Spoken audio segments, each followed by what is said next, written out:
hier, j'ai recommencé à travailler un peu. Une chose que je vois de ma fenêtre, un champ de chaume jaune qu'on laboure. Le travail me distrait infiniment mieux qu'autre chose, et si je pouvais une fois me lancer là-dedans de toute mon énergie, ce serait le meilleur remède. Je sous-signais, docteur en médecine, directeur de la maison de santé de Saint-Rémy, certifie que le nommé Van Gogh Vincent, âgé de 36 ans, natif de Hollande et actuellement domicilié à Arles, Bouches-du-Rhône, en traitement à l'hôpital de cette ville, a été atteint de manie aiguë avec hallucination de la vue et de l'ouïe qui l'ont porté à se mutiler en se coupant l'oreille. Aujourd'hui, il paraît revenu à la raison, mais il ne se sent pas la force et le courage de vivre en liberté et a demandé lui-même son admission dans la maison. J'estime en conséquence de tout ce qui précède que M. Van Gogh est sujet à des attaques d'épilepsie, fort éloignées les unes des autres, et qu'il y a lieu de le soumettre à une observation prolongée dans l'établissement.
À travers les barreaux de la fenêtre de sa chambre, Vincent Van Gogh a peint cette vue une quinzaine de fois. Repos, fuite ou inspiration. Qu'est-ce qu'est venu chercher Vincent Van Gogh à Saint-Rémy de Provence ? Banni d'Arles en mai 1889, il s'installe à la maison de santé de Saint-Paul dans un état déplorable. Van Gogh l'isolé, Vincent le confiné. Où puise-t-il l'énergie pendant cette année particulière, la dernière d'ailleurs de sa vie ? Quelles ressources insoupçonnées sont à l'œuvre alors qu'il est au plus mal ? La nature, les couleurs, la lumière des Alpilles ou ses habitants ? L'isolation a-t-elle sauvé son art ? Sa création frénétique soulagé sa douleur ? Qu'a-t-il vu et senti que nous ne voyons pas ? C'est un peu glauque, hein ? On va peut-être pas reparler confinement. C'est un confinement quand même qui aurait sauvé Van Gogh. Pourtant, il est mort un an après.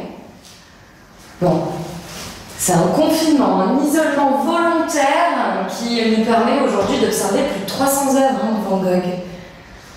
Bon, moi, pour démêler tout ça, je vais avoir besoin d'aide. Je vais avoir besoin d'aide. Monsieur Boulon, docteur Boulon.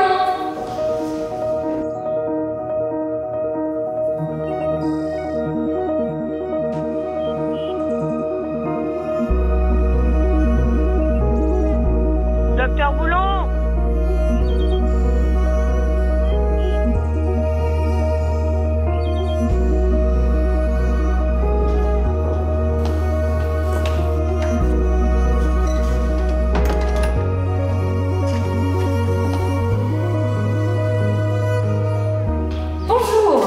Bonjour, une tête inconnue. Alors, je me présente, je m'appelle Julia, j'explore les trésors des Alpilles. Il paraît qu'il y a des petits joyaux cachés ici. Je cherche le docteur Boulon. Ah, on va lui en parler, c'est moi. Oh, fantastique, alors vous êtes celui qui sait. Qui dit qui sait? Eh ben... Et il y en a qui me croient. Donc vous savez tout sur la vie de Van Gogh ici à Saint-Paul. Bon, j'aurais aimé, je cherche à comprendre encore. Hein. Alors vous m'expliquez un petit morceau? Allez, je vous emmène. Allez, emmenez-moi.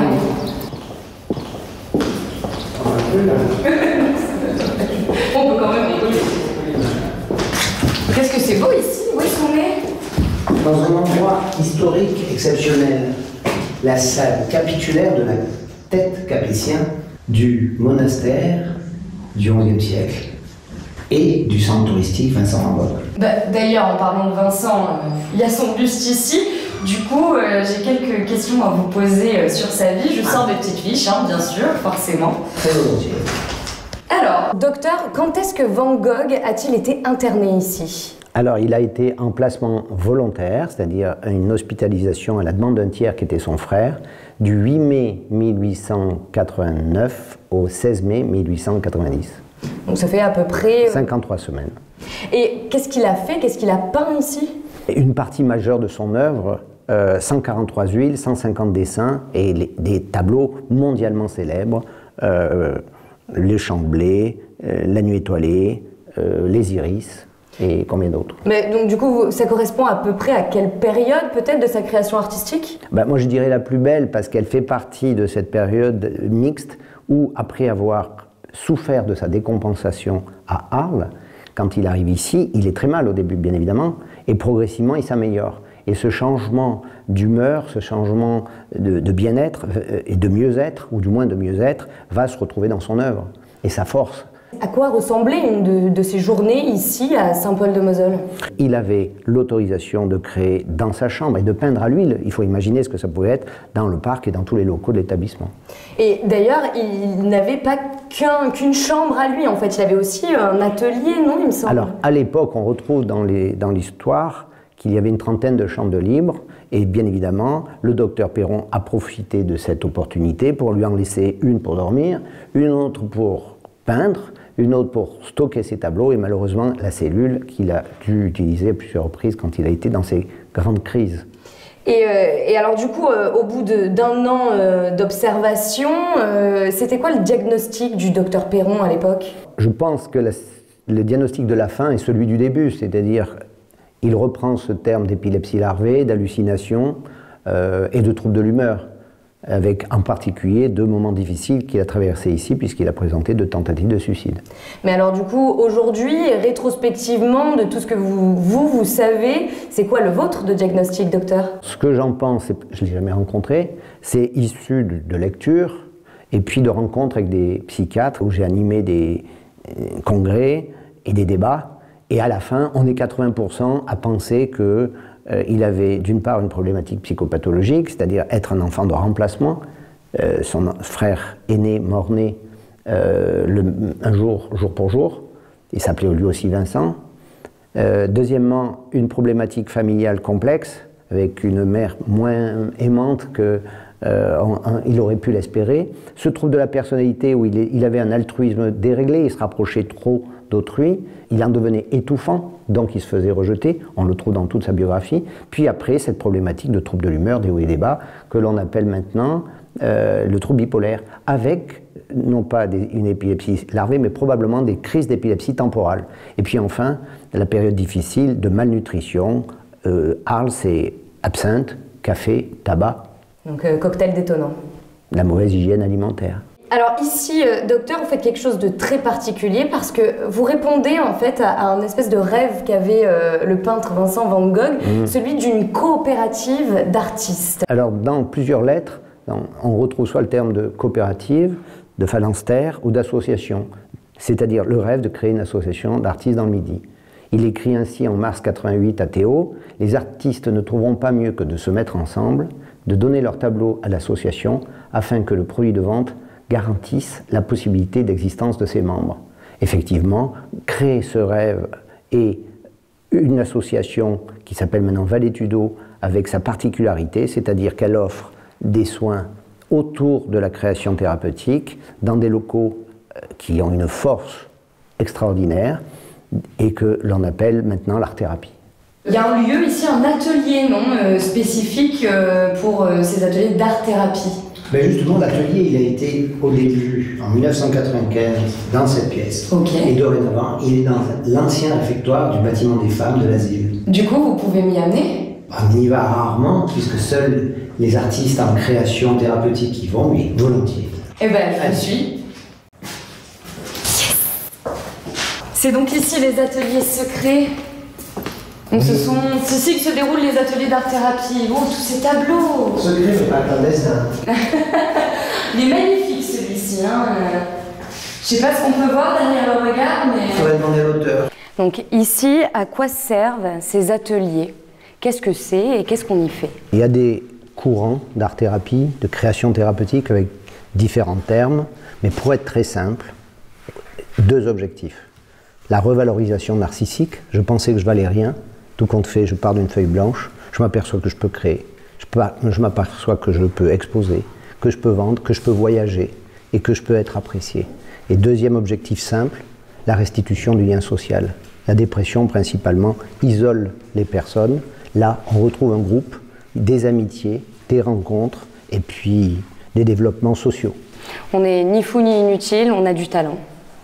Je pense qu'en chacun, il y a une réserve, ce qu'on appelle une ressource, et à chacun de la trouver des fois seul, ou alors d'être accompagné. C'est l'art thérapeute, c'est la psychologue, c'est cet environnement et cette histoire. Donc ça s'inspire un petit peu du parcours de Van Gogh. Ici à Saint-Paul, il a peint beaucoup. Est-ce que c'est ça qui lui a permis d'aller mieux? On peut penser que ce médecin et cette équipe de l'époque autour du docteur Perron, de sœur Épiphane et des religieuses ont été les précurseurs de l'art-thérapie. Parce qu'un patient qui se dit peintre, qui n'a jamais rien vendu de sa vie et qui a tous les soutiens et les tolérances et le respect de ses horaires, de son désordre pour créer, il fallait vraiment avoir une humanité, je dirais, exceptionnelle. Est-ce que c'est comme ça que le percevait le docteur Perron à l'époque? C'est obligatoirement comme cela. On ne peut pas créer un projet sans compassion, sans empathie, sans respect, sans soutien. Ils avaient ça au fond d'eux. C'étaient des soignants, prenons les religieuses, elles dormaient parfois dans les dortoirs ou juste à côté, avec des malades agités qui n'avaient pas de traitement comme de nos jours. Il faut imaginer ce que ça pouvait être sans des valeurs et des passions exceptionnelles. Vous continuez cette lignée, et d'ailleurs ici, cet atelier, il est sous l'égide d'une association que vous avez créée? Valétudo, qui est en fait le nom qu'avaient donné les Gréco-Romains Aglanum à une source qui avait des vertus thérapeutiques. Valétudo, qui est aussi le nom d'une divinité, il me semble. C'est la déesse de la santé, en latin. Valétudinaire, ça vient d'ici. Merci Monsieur Boulon de tout ce que vous nous avez raconté, de nous avoir ouvert toutes ces portes, raconté tous ces secrets. Mais il paraît qu'il y a quelque chose d'encore plus croustillant à découvrir à Saint-Paul-de-Moselle. On a un projet collectif qui est effectivement, je pense, quelque chose de fantastique, historique, qui a une dimension spirituelle, artistique, culturelle et je dirais même sûrement éducative. Alors du coup, vous allez me montrer? Alors, dans l'état. Alors montrez-moi dans l'état.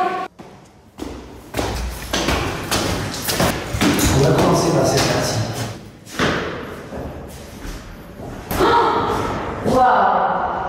L'artiste est donc resté 53 semaines à Saint-Paul, ce monastère millénaire. Il a réalisé plus de 300 peintures et dessins. Derrière le monastère se trouve donc toute une partie de l'histoire de l'art et d'histoire de la thérapie. Si je suis toqué, tant pis. Je préfère ma folie à la sagesse des autres, disait Van Gogh. Aujourd'hui encore, la peinture thérapeutique reste au cœur des missions du docteur Boulon et de son association Valétudo. Mais Valétudo, c'est aussi le nom d'un autre trésor caché au pied des Alpilles. Une source qui ne tarit jamais au cœur d'une ville romaine longtemps oubliée.